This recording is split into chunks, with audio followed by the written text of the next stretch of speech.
Salt TV program omunyo kumacha amanya gange nze principal nkwaniriza era nkubuuzaako nti wasuze otya nyabo wasweta sebo azukuse naffe enkyaleero nkukulisaayo mu program mu Musunsuzi omunyo kumacha tutunulira ensonga ezikwata ku muntu owa bulijjo n'okumenyamenyamu ebyo ebigenda mu maaso mu kiseera kino kyennyini olwaleero eggwanga lirindiridde okusoma oba okusomebwa budget embalirira y'eggwanga ey'omwaka 2025-2026 lwegenda okusomerwa okusinziira wali ku kisaawe e Kololo. President Museveni nga minisita owa ebyensimbi yasuubira okubanga asoma embalirira eyo naye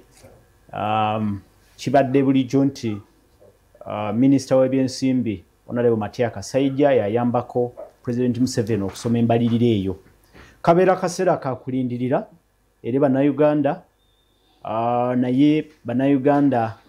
be babasinga okwesunga mu budget bebesunga mu budget okusinga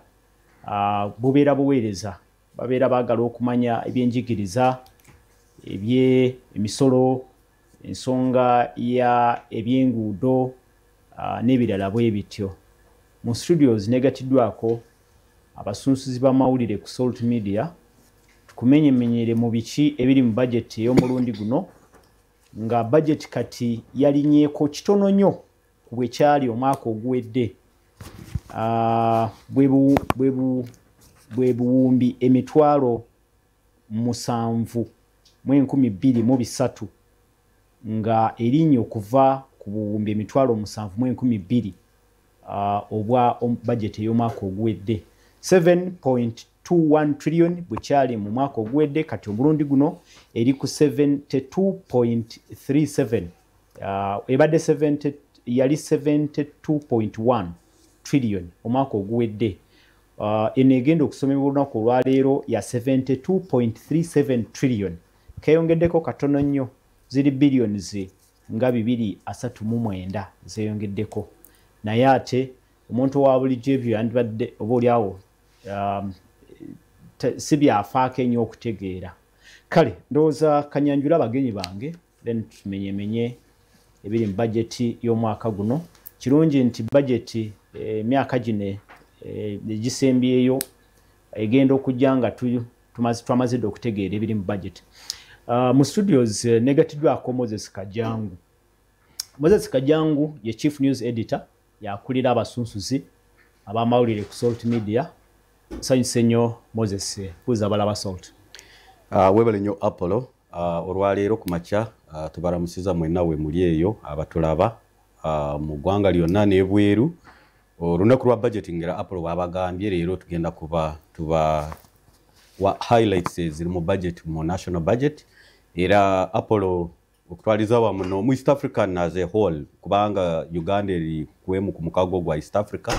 era amawanga amalala agali mu East Africa Kenya Tanzania n'endala nazo zijja kubanga zanjura budget zaabwe eri parliament. Mbaniriza nange wano programu mwebale kutwegatako. Kale Moses Kajangu naye ate Muhammad Wamala musunsuzi oba editor wano ku Salt Media ate parliamentary reporter. Nsanyuse nnyo ssebo buuza bwa Salt. Nange nyongera okulamusaako wenna omule wa Salt TV neyazza okuba nti Pedro natakakisa okubaako byennyonnyola ku nsonga eza budget kubanga ayita mu parliament era tubadde tubigoberera nnyo mu nsonga eya budget committee abakulu abo abakirimu omunaffe Honorable Minister Aisha Remejo abadde akirimu ennyo kubanga mukama we abadde mugonvugonvu ennaku zino tusobodde kubanga agitambuza naye tusobodde okugoberera byonna n'empita gye yayitamu ennaku z'omwezi nga 15 ate n'okutuuka olunaku olwaleero nti egenda kubanga esomwa mu tteeka eryo erya Public Finance Management Act erya 2015 lirambika nti buli kimu tuteekeddwa okubanga tukimanyi basoma busomi figures nga bwe zaayita zonna nga bw'onnyonnyodde yagenzeeko maaso 0.3% okuva ku etambula akadde kano ate nga tukimanyi n'ekitongole ekiwoza eky'omusolo tugenda bitunulira byonna biki babataleddwo etageti yenkanawa n'ebirala byonna ebigenda okuba mu mbalire eno olwaleero. Tweyanza nnyo tweyanzege Muhammad Wamala Twegatiddwako ne Grace Segirinya naye musunsuzi oba editor wano ku Salt Media ate nga parliamentary reporter uza balaba Salt. Abatuliza mwasemti abasebe ne banyabo mwebale gye mutusizaako engalo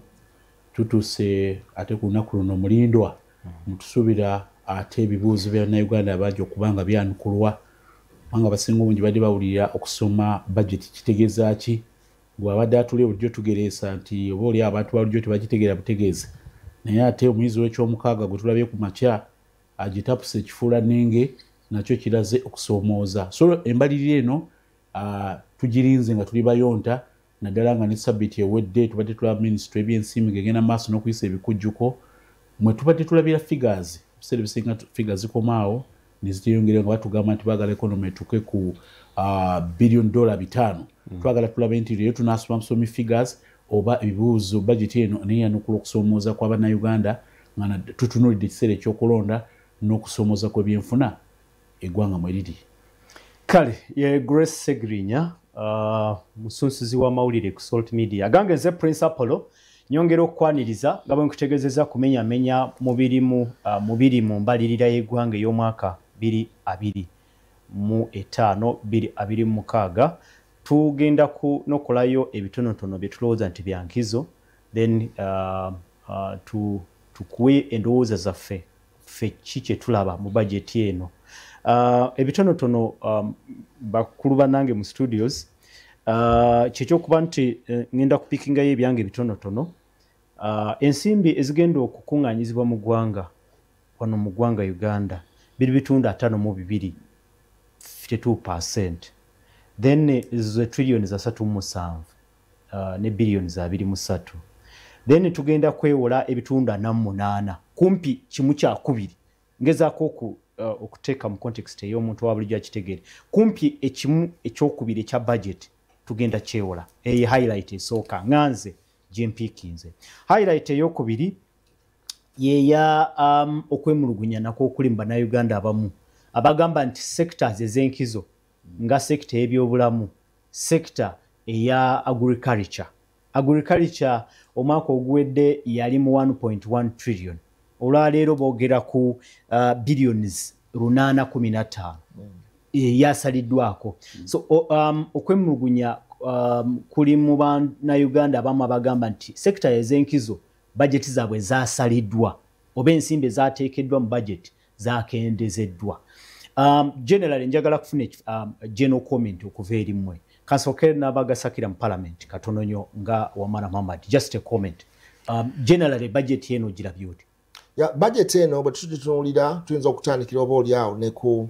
enteekateeka ez'enjawulo zaateereddwamu. Waliwo kyengenda okutandikirako ndowooza y'ensonga ya budget support. Budget support kyekyoba oli awo kyoyinza okunyonnyola ne Salt TV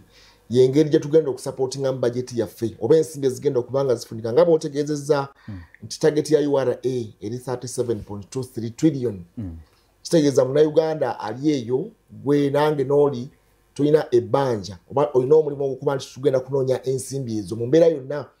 mu misolo egiri direct pay as you earn local service government zetusuubiramu then direct taxes VAT n'ebirala byonna bw'ogula sukaali bw'ogula soda bw'ogula omunnyo olina omusolo gw'ogenda okubeera nga osasula. Naye nga sinatuuka eyo waliwo ekyabaddemu ekirungi nti gavumenti yatunuulidde engeri gy'egenda okugaziya kye bayita tax base oba taxable base abantu abalina okuba nga baggyibwako omusolo kubanga kibadde luli nti abantu babadde batono nnyo mu ggwanga erya Uganda abawa omusolo ndoza bali mu miliyoni nga 3.5 watunula ladda ya URA. Yes. Ku mulundi guno kye baataddewo nayogamba nti bagenda kukola kye bayita tax exemption okuggyako okusonyiwa abantu omusolo okumala emyaka 3 bw'obanga olina bizinesi gy'ogenda okutandika nga ya miliyoni 5 n'okukka wansi gavumenti yayise kibagenda okufuna nini ndowooza twakinyonyola ekyo nti tugenda kuva ku tiini kati bagenda kukozesa nini z'abantu eza ndagamuntu mukyo bakinudde nga baagala okugaziya okwongera lisiti y'abawuwa omusolo yeeyongereko olukalala lweyongereko bagenda sooka bakusikirize wano nti bw'oba olina bizinesi ya miliyoni 5 bagenda kukusonyiwa omusolo emyaka 3 ndoze ekyo kirungi ekyo era nakirabye nga kigenda kuba bizinesi ezisinga obadde otandika bizinesi n'ogenda okulanga abaloko gavumenti bakonkona baagala license kati bagenda kusonyiwa emyaka 3 nga tosasula musolo naye bakusikirize okuyingira kuba ndowooza wabaddewo informal sector formalization okuba nti emirimu gitadde mingi egikolebwa mu informal sector naye nga tegimanyiddwa kati baagala bakozese enniini zino n'abagenda okujjako license eyo gy'osinzira municipality division oba kibuga ky'olimu bajja kusinzira kuba olwaleero URA yabadde enoonya ayina tiini yekka katugenda ku eyo namba gye buli omu gy'alina eyendaga muntu eyawukana n'omuntu omulala oba ze twafuna naye mu ekyo ndowooza nze ndaba nga waliwo ogenda mu maaso naye bwe tutunuulira ensonga y'okwewola okwewola kugenda kubeera kungi both domestic okuva ebweru w'eggwanga nabadde ndaba nga ebbanja lye tulina bw'otunuulira mu fiscal integrity olaba nga almost tuyinza okutuuka threshold ogiyisa oba tutuukene mu 53%. Actually, by December twali oba mu 107 trillion. No, 106 trillion. Almost kati 107. Debt repayment highlight mu budget yen eyokuba nti trillions eziri eyo zisoba mu 26 ku budget zigenda kubanga zisasula banja butereevu. Omuntu omugaa nti almost ebitundu 37 ya budget yonna bigenda kuba bisasula ebbanja nti bw'otunuulira trillions 7.2 nga tugenda kujja ku trillions 28 almost okusasula ebbanja naye nga ate mu bbanja tugenda okusasula waliwo areas ezawano munda mu ggwanga amabanja agatannaba kusasulwa abantu abawula gavumenti abajiwa ebintu eby'enjawulo bayogeddemu kasente almost 1 trillion naye bw'otunulira financial year etambula baateekamu ndowooza billion zaali 2 byokka okusasulako abantu naye olaba nti waliwo okugenda mu maaso bw'otunulira 37 eya budget yonna egenda ku debt refinancing ekyo kyeraliikirizamu. Thank you. Segirinya nze teeke yange general comment tugenda kutunulira ku kitongole ky'emisolo n'ensimbi ezikuŋŋaanyizibwa mu ggwanga. Performance yakyo sijja kulimba si nnungi URA kubanga bwe tugeraganya last financial year bayinza okuba bakuŋŋaanya obuse bwali 27 bwe tukomparinga ne kaakati target yabaweerebbwa eya trillion 37. Mwamusinguzi commissioner yalabikako ku media center ntandika omubuuza ku ngeri gyagereka emisolo gino factor kyeviddeko abantu obutayawa misolo emakinga tumanyi qualities ez'omusolo omuntu okusasula guteeka okubanga waliwo good friendly gyali is it a fair way ekirala musinguzi bw'ojja n'otegeeza eggwanga are you going to hit this target onoosobola oba toosobole kubanga era ebbanga lyonna ebadde eremererwa waliwo bajjako mu kakiiko ka parliament aka finance bagenda okubalanga sente zibateeka mu kukuŋŋaanya obukuŋŋaanya emisolo ziri far beyond kye bajjamu. So this time around then his excellency ndoza yakyogeddeko mu state of the nation address katono kakati naga nti bagenda kulaba engeri URA gye bajongeramu basobole okubanga bongera okukuŋŋaanya omusolo naye nga ekisookera ddasooka weebuze nti economy newankubadde URA enforcement ogitaddewo bannansi bennyini abali mu ggwanga. Is it a friendly way? Yayogadde ku bulyako obubbi obuli eyo mu URA yo. Bwe tuva ku bubbi twagala tuwa abantu general picture. Nawulidde nga nfa olunaku lw'eggulo olukuŋŋaano lwakolebwa abaddereeva ku nkola eno empya y'ebibonezo eyateereddwawo eya EPS nga mu butuufu ebirumira bingi. Omusajja ono omwogezi waabwe chairperson Sekindi yatuse n'asoma ekiwandiiko mu maaso ga commissioner commissioner envizamudde ku mutwe nga kiringa kirayita mu office ye kambuza nti ogamba otyo omuntu tyagenda kusasula emitwalo 3 mu ddakiika just 72 hours ate omwongeremu 50% surcharge namubuza nti kampani eno gye mwaleeta ey'aba Russia yasooka ne studying enguudo za Uganda nti omuntu bw'anaaba asasudde bw'anaaba exceedinze eddakiika speed 30 okuva Entebbe paka is that a probable of doing business mwasoka juri searchingako commissioner nasirika emitwale enkaga zino kega walwe tubanga bagenda okufa ogera kunonyereza engeri URA ebwebwanga government tenaba kuleta bwebe kola tax base ngaitandika okujja n'emisolo gino emipya esooka okukola okunonyereza represent webuza nti enteekateeka enani yagireeta office of the president ministry of works KCCA olaba there's a lot of ne police there's a lot of miscoordination so twebuuza emisolo gino abantu tebaagala kuwa buwi babanyigiriza target yendo tunasobola gihitinga wamala kikonyeko nti mu Uganda abasinga tebasasula musolo ninga kikivirideko abantu tutulinga bagenda okufa tumalirizanga bana abatono abasasula omusolo nga banyigirizibwa nnyo ate mulimu n'abanene abamanyi okujjayo n'agajja kuyita in a back door way ate be bali bwana Uganda wosanga okwepe n'omusolo asinga obugagga mu Uganda bamunabyabufuzi so nga economies endala bannabyanfuna baba balala actually private sector yebesinga n'okuvuga kyova olaba ne waffe era wosanga n'okusoomooza ogamba omuntu nti va mbuyinza agamba nateekamu kingi so ebyo byonna byetuna bireflectinga economy mwe tuli tunasobola okuhitinga wa we tuli oba tugenda kusigala nga twewola bwewoza ebbanga obweraliikirivu obuli mu kukuŋŋaanya ssente tuzeekuŋŋaanyizaamu ffe nga katono nakirala okutangaaza ku nsonga eyo lwaki tukitunulira nnyo bw'oba olaba nti bw'otutunulira omwaka ogw'ebyensimbi 2023-2024 URA yalina target ya trillions 29 omwaka ogutambula guno tuli mu 2024-2025 URA yalina target ya 32 trillion 2025-2026 gye tugendamu erina 37 naye nga ebadde mu shortfall shortfall guno gwe tulimu naye ekyali mu shortfall tutusigaza ebbanga tono nnyo okutuuka ku lunaku 1st July omwaka ogw'ebyensimbi 2025 okutandika naye ekyalina shortfall ya 4 trillions egenda zikunganya mu nnaku esigaddeyo zino okweza 30 trillion zino lwaki bagiwanga target nene naye ngaeraba target bulijjo erina okuba waggulu tosobola kuwa target ng'eri wansi ne 50% ekirala mwami apo abannayuganda bandyagadde okumanya leka kasooke mpulirize ku Moses Kajjangu naye Moses Kajjangu general opinion yo ku budgeting nga tetuna kugenda ku sectors zenyini olaba ki webale nnyo Apollo okutya kwa Segirinya Buganda wange eyo gundi eyokujjako EPS ministro ya works egambye tusooke tukiwumuze era katusoke oba tebatulimbye oyinza kugamba enkyalo bagamba boogera kira nti biri bibadde bya social media naye kutwalizamu ya minister of works era katukitwaliraawo Mr. Segirinya leero tebagenda kuwa kipapula Apollo kutukira ku budget era ndabye wano oyogera 48% nalimanyi nti bwenkomawo wano omwaka guno nga twanalizinga budget tugenda zeewola naye nga ndabe ebitundu 48 really neewuunyiza kubanga omukulembeze w'eggwanga abadde ayogera nnyo naga nti donor dependence eno erina okuvaako kola nti Africa naye eve yekolera ebintu byaye bwe twali wano omwaka ogwedde ebitundu byali 19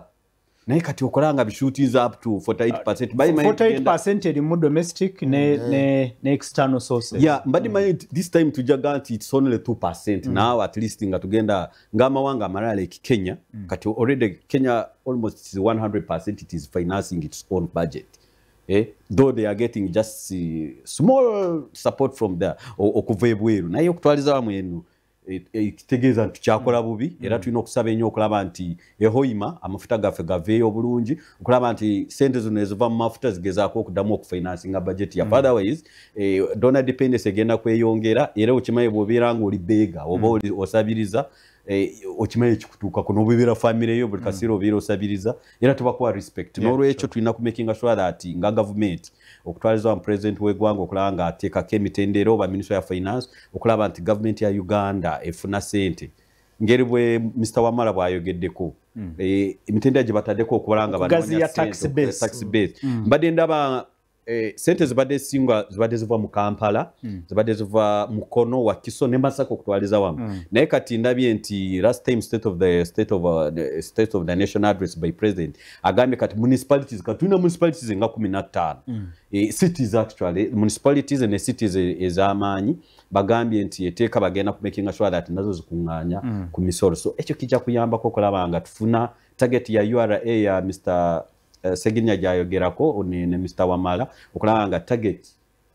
tugifuna within like 3 months era ne toyongera okuŋŋaanya sente so kuyamba eggwanga ndowooza Moses Kajjangu okweraliikirira kwe kuli valid and reasonable kubanga bw'obanga eggwanga ekitundutundu kumpi olowoleza kwewola ekitegeeza nti olinga asima ekinnya asima awantu okujuza ekinnya nenga ne wosima nawo atos okolawo ekinnya ekirala oba you get what I'm saying nti zino ze weewola ate zigirako ne interest kugamba ebbanja lisigala nga lyeyongera lirinya bulinyi bwobanga tosobola kukuŋŋaanya nga temulina makubo ge muyita mu kukuŋŋaanya ezammwe internally kiba kizibu nnyo okuva mu debt trap eyo katono nnyo ndowooza olwakadde abatuliza n'abatulaba mubayambe abali mu studios mubabuulire sectors kuba obweraliikirivu bubadde nti sectors ezimu zisaliddwako ensimbi kati sectors njagala buli omu apiikingeyo sector gy'alaba nti yankizo oba oli awo nti sector ez'enkizo ensimbi zaabwe zitemeddwa ku mulundi guno. It's okay that Mr. Apollo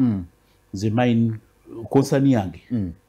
ebbanga lyonna lufuuse luyimba lwe tujja luno tuyimba naye bannaffe tebabisaako ba okutuusa ne bwe batuuseeko buli lwe bayisa budget teri lunaku lwaliusibwa budget ne tutavaayo ku byabulamu ne tubagaa nti bano ebyobulamu bino mwogera ku ntalo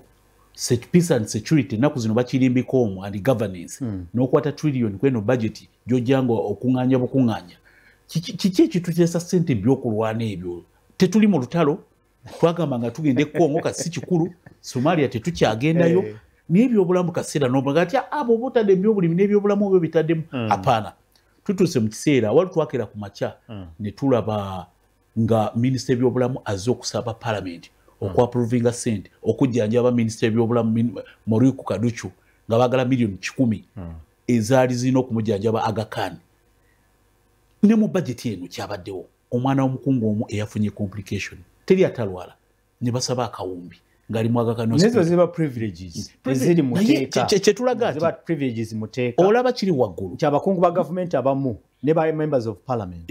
bafuna obulwadde government emuteera naye nga tuze tukira ombaka Margaret Komuhangi yali owe yafiira Buyindi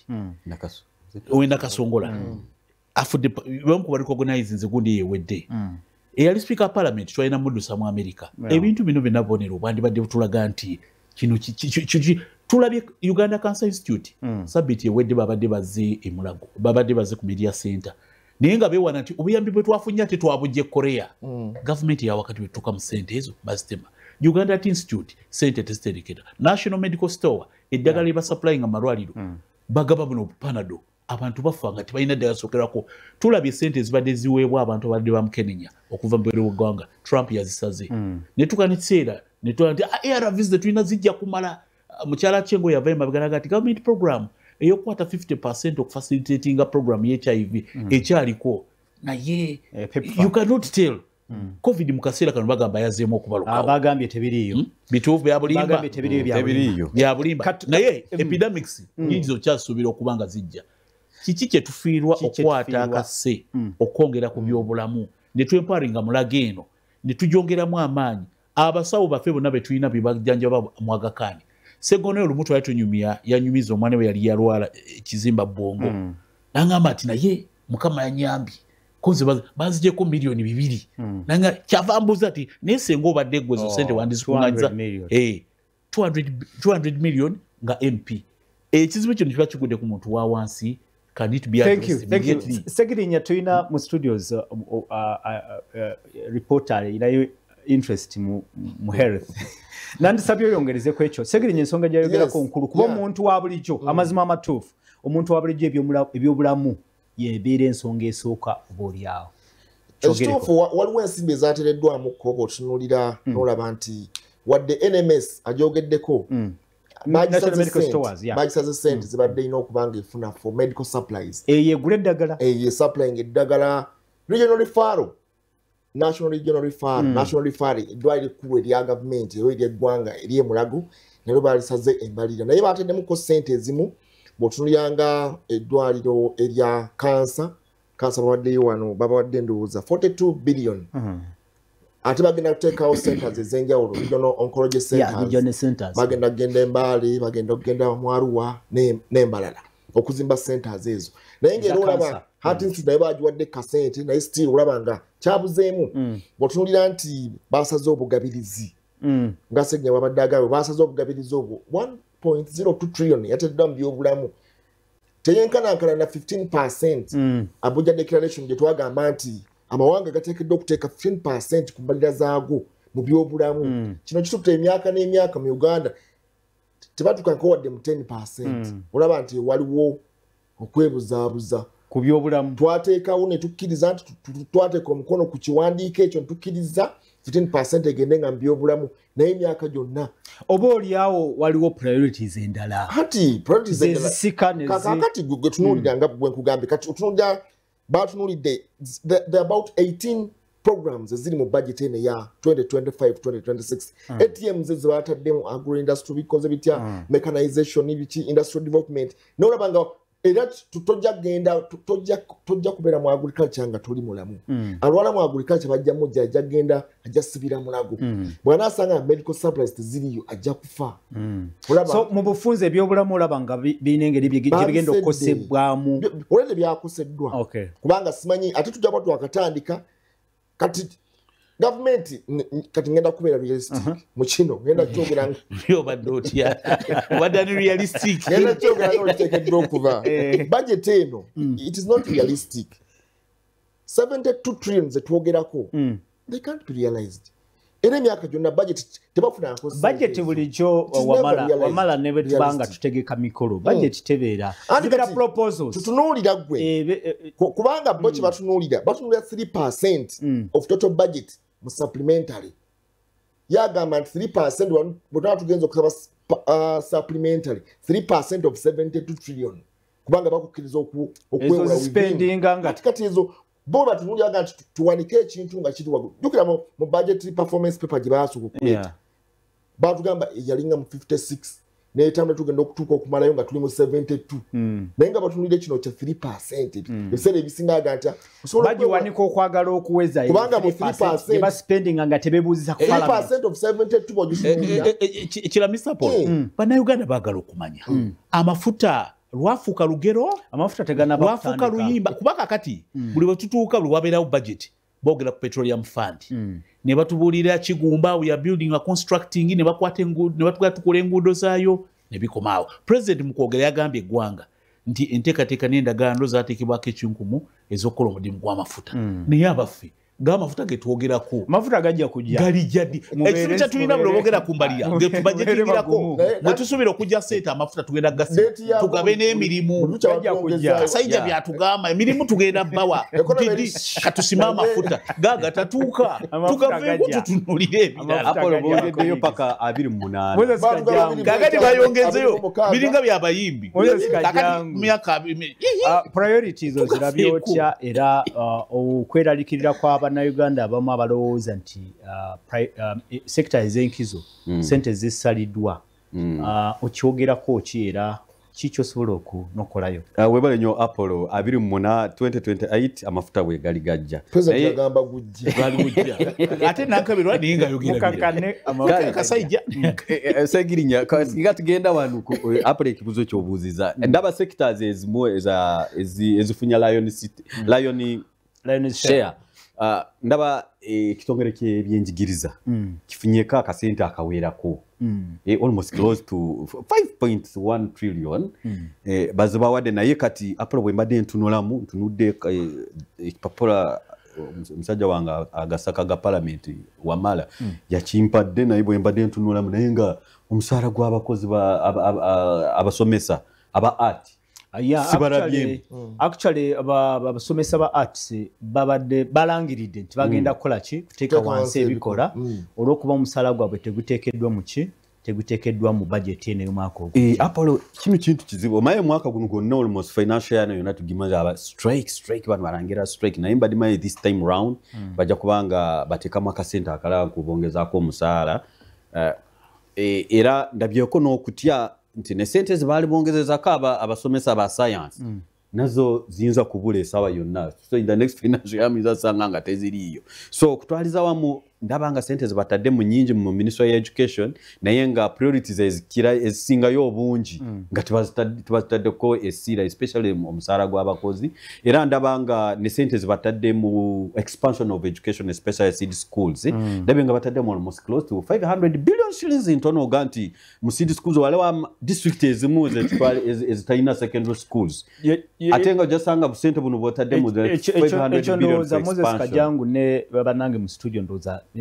ndoza kirungi oba kuba waliwo ebitundu ebimu byotuukayo nga amasomero ga government nga temuli nga muli mu private zokka nze ndowooza eyo direction ntuufu government gyetwala kati ogenda nga esiga amasomero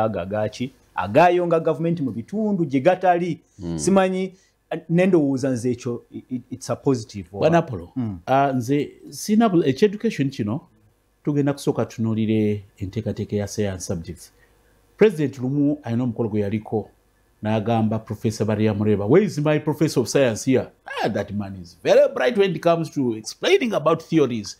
But I've not seen any formula coming from that side of it. You promised me a lot. Tubadde twogera ku nsonga ya sciences. Government ng'etukakasa bagirabula before. Twagala kumanya enteekateeka ya science nani yagireeta nga ne mu kaseera kano tetusobola kukola kikwazo.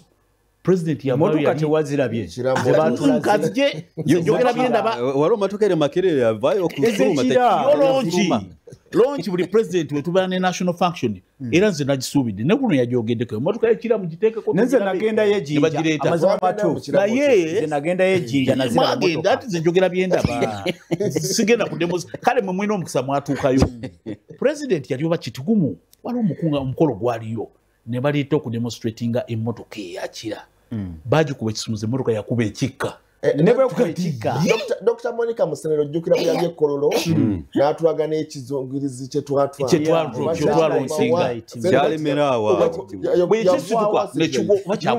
satellite project eyo yayina ekiseera yaliko ekiseera kakati tusaba ebeera stepping stone ebeera ntandikwa yali ya weather yambeera ya budde bwe bityo tusaba we tuli President abawabuzi bambuulire ekituufu ku level etutuuse mu science ne technology okwasembulinga n'okukola byanjawulo mu kaseera kano ne bw'otuuka mu masomero twakoze gundi nu survey ne tuza mu emphasizinga enkola ya sciences naye tutuusizza nze ngenda kwawukana nammwe mwenna bwe mbanga yendowooza yammwe ensi kati etambulira ku science and technology amazima matuufu bwe tubanga tetutadde sente mu science and technology tugenda kusigalira mabega amazima matuufu geego nti bwe tubanga tetu abalala ensi ezaakula nga bw'olaba budget zaazo zeziteeka mu science and technology they are huge budgets kati bwe tubanga mpozi ng'oyogera ku kyamotoka nti obaoliawo lindako nti obaoliawo tetusobola kuteekawo amakolero agagenda okukola emmotoka ezigenda okuvuganya ne companies enene nga zibenzi n'endala ezedda ezatandika edda naye amazima matuufu mu line ya science okulaba nga abaana baffe basoma science basoma babeera innovative mu kukola ebintu ebya technology me I think it's a good idea. Mr. Polo onansi mukuzake mabega science teriagana science era tugiwagirira ddala naye kisooka ddala tusooke tu evaluating performance eya science zetu zetwogerako mu covid bayisa billioni 7 ne bazikwasa mukyala musenero ng'agenda kukola vaccine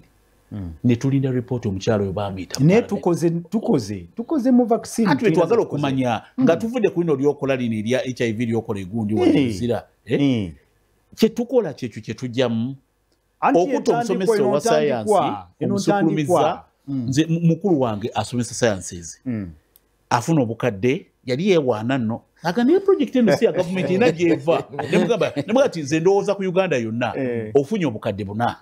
vis-a-vis muno afuna emitwalo 8 bwe tuba tubala mwenna musasula emisolo tutambula ati pa wagenda mu university naye yasoma bamusomesa olina obuvunaanyizibwa naye abulina naye gwe olaba gavumenti olaba programu eno kanfune endowooza ya wamala ekirowoozo kyo kusosowaza science ekirowoozo science nalengera n'eddwaliro ly'Amagoola baaliwa ne supplementary twalengera nga bagenzi ne bawa ssente naye twatuukayo ne president mu kulonkinga simanyi wali wavude wadde empeke y'egundi yali agenda kukola ddagala. No, tukola ARVs.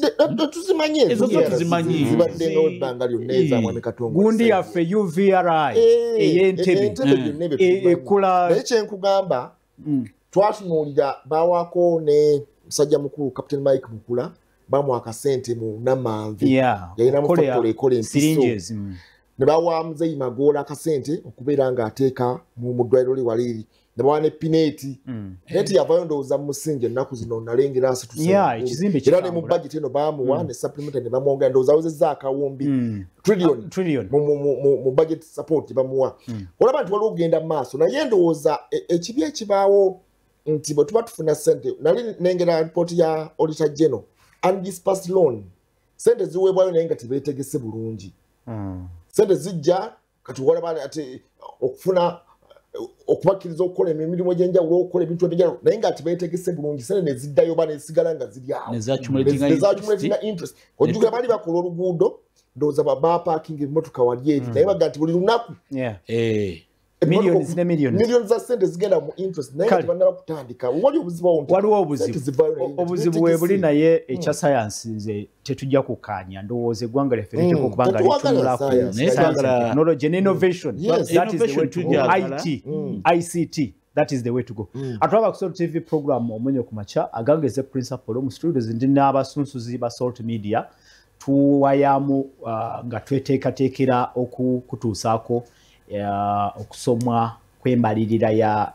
omwaka 2025-2026 President Yoweri Museveni yajja okubanga omugenyi omukulu era yajja okusoma budget okusinziira wali ku kisawe Kololo okuyita Minister w'ebyensimbi Mataya Kasaija kyemanyi kati agogola ddoboozi okulabika nga atusomera mbalirira eyo naye nga ebikulu mu mbalirira priorities ndowooza we wasinga okubeera okusika omuguwaawo Government ebeerako n'ebyayo byayagala okukola ki okuteeka mu ssente naye ate ne bannansi nabo balina bye balowooza nti bino bye birina okuteekebwa mu ssente ndowooza okukaanyawo we wali obuzibaawo okukaanya kizibu buli budget bwesomebwa era wabaawo discussion bweti naye ndowooza eggwanga ekikulu singa tulaba nga services nze ndowooza mu sectors eza services singa nazo ziba zongerwamu ssente nga bwe twogedde ku byobulamu nga ku byenjigiriza ku byentambula oba okitegeera nze nalabye President mu State of the Nation Address era yazeemu okututegeeza nti mu Uganda enguudo eziri tamaked ziri kilometers 619 nze ndowooza ezo zikyali ntono mu byalo eyo abantu balina amakubo agaafiira ddala tebamanyi na kolansi bwafaanana abamu mwasanjala weeru tuzirina boda ku boda naye nga eri awali ebirime ebyetaaga okutuusibwa mu butale actually ne wano kumpi nga omugwantegeeza nti Wakiso wano mu Wakiso wakati district ez'omu kibuga wakati neno osanga oluguudo nga lufu teruyitikamu ndowooza tulina okutunula okusingira ddala wamala waliwo ekimu ekiriki ekyenkizo mu budget eno nti ensimbi ziri eyo mu 31 trillion ezigenda kusasula emisaala gy'abakozi recurrent budget ne amafuta amanya g'abakungu donations zetusasanyiza ku bantu ab'olubatu me I think that is a big issue because bakita discretionary is ensimbi then statutory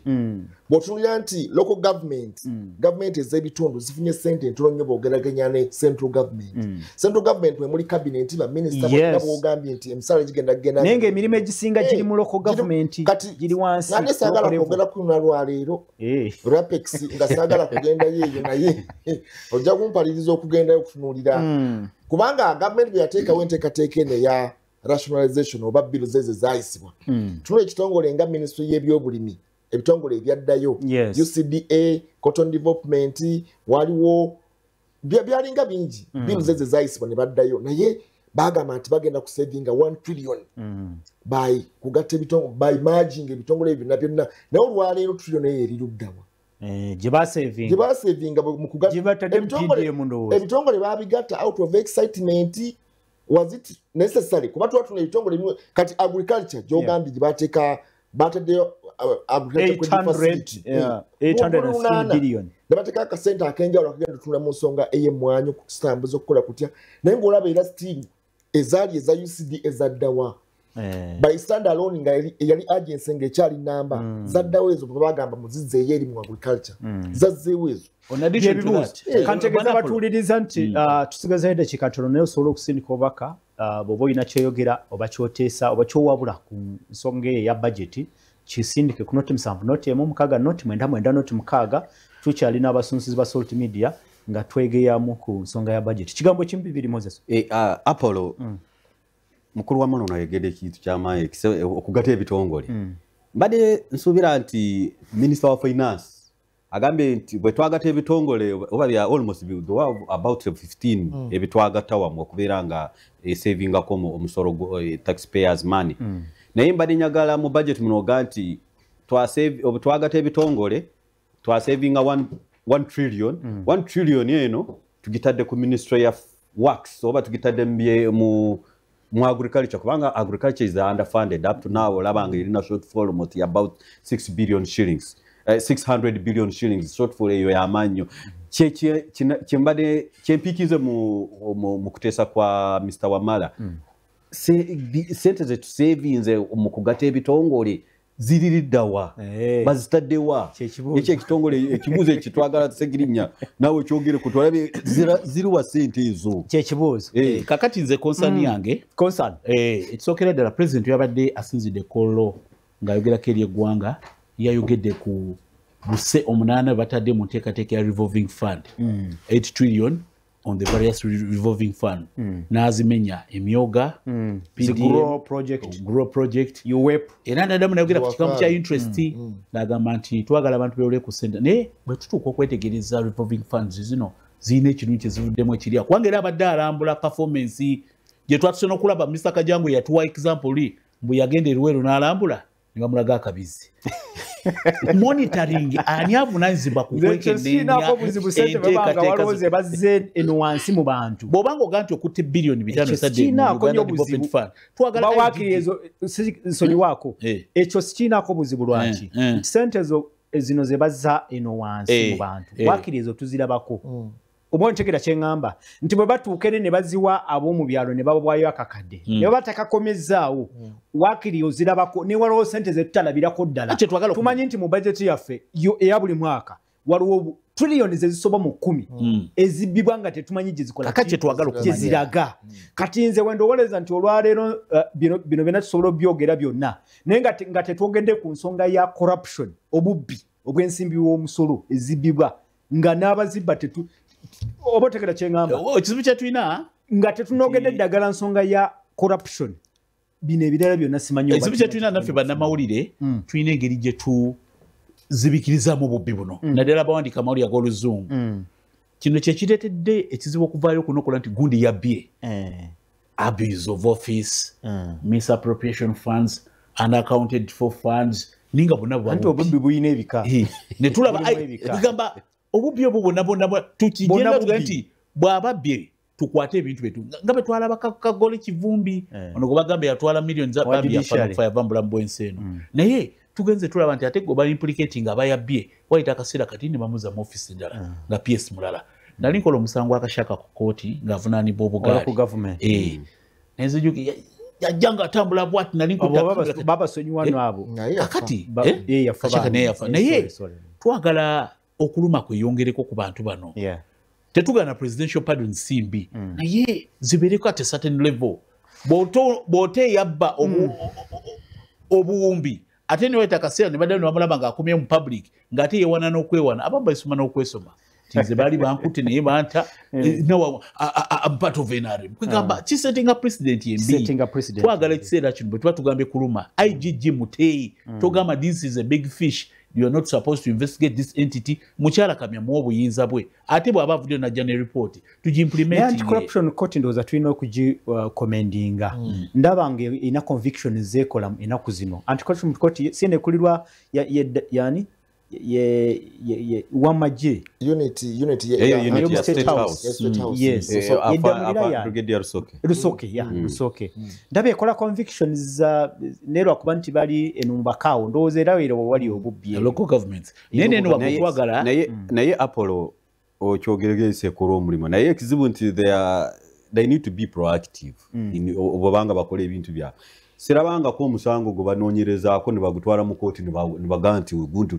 aguwangudde bajja kwesanga bakola investigation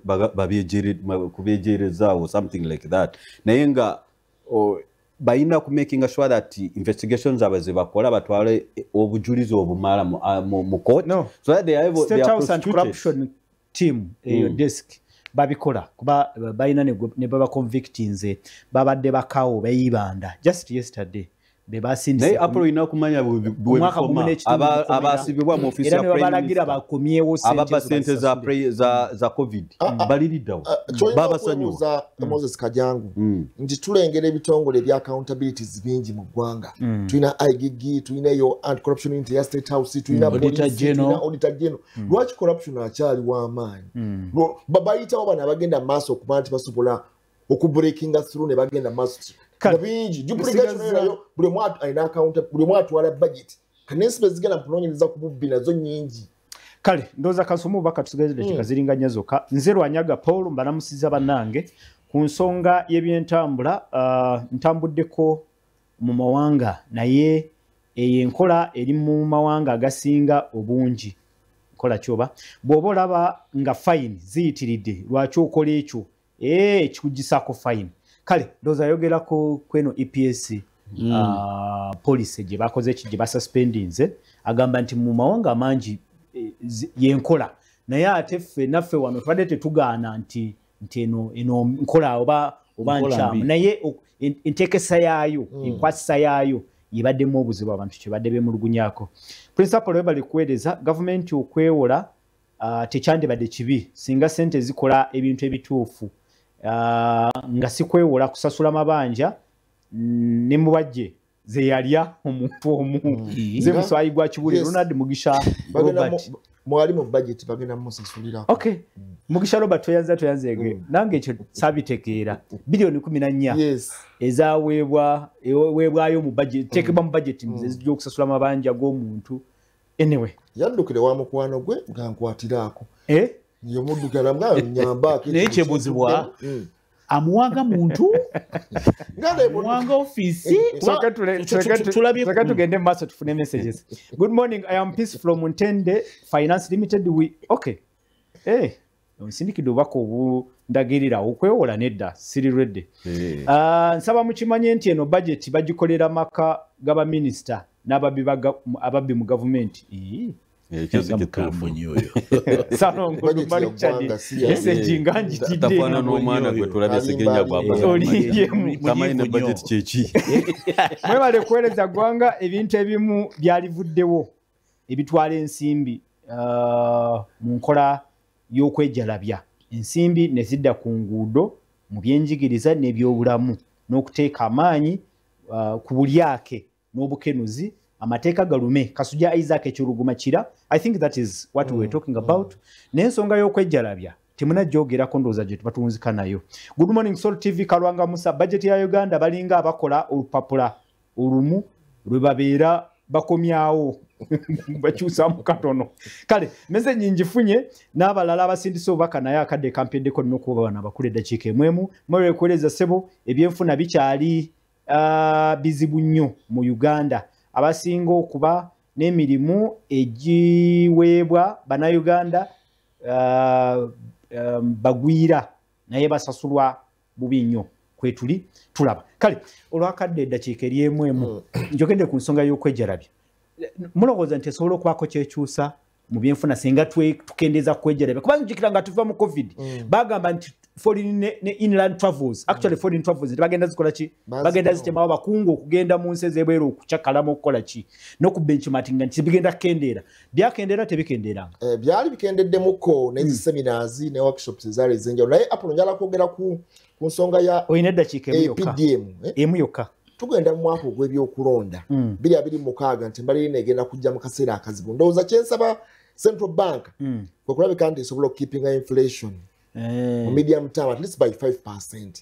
Waliwo obuzibu awo inflation yaffe y'eggwanga teri ku 3 anti kati esigalenga by medium term esigalenga ekyali awo kuba ogenda kulaba omusimbi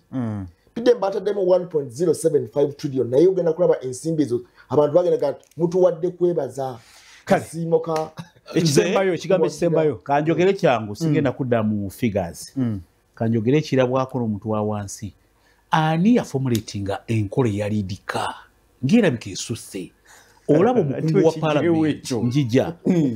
konvoyi y'abanene abamu ng'eriko emmotoka 8 emmotoka ezo bwe zipaakinga tezizikira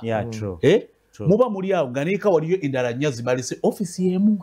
abanunu abanene abo abamu ebasanga nga muli mu jaamu convoy zensimbi zetwogeddeko wano 31 trillion ekigenda mu bakungu ekitongole ekya palamenti eno palamenti buli munene abaneridika waliwo eziri mu 4 ne 5 tezizikira kakati kyetwebuuza nti kajangu mozesa ekigambo ekisembayo Apollo ekisembayo waliwo omuyindi yayimbako oluyimba ati byazeemu ebitwali twogera mu covid ne tujjako okulinyama ennyonyi ogenda ebweru wawa kiki byazeemu era bazeemu okulinya ennyonyi byazeemu covid yagwayo kakati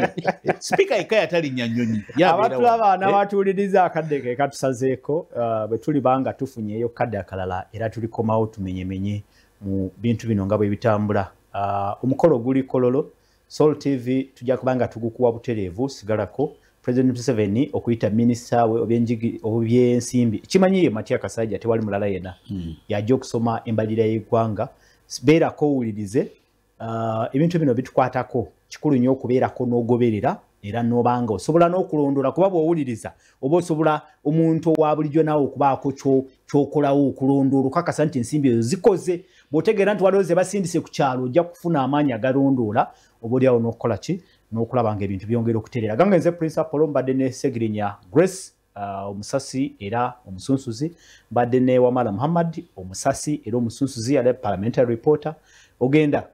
kololo tugende kololo ogenda bituwa bajjukize nti waliwo n'eddagala eryayokebwa vaccines etwagula ne bazookya nga tezikoze era n'okuzookya nazo ssente okuzigula kwali kwa ssente n'okuzookya kwali kwa ssente Moses Kajangu neyanza nnyo neyanzeege ababaddeko ne production team yonna Semambo thank you so much ne team yonna musibe bulungi mukama batukumire tugende tukole kubanga URA zeetaaga kagumba weegoge mweraba Download the Salt Media app from the Google Play Store and the Apple App Store.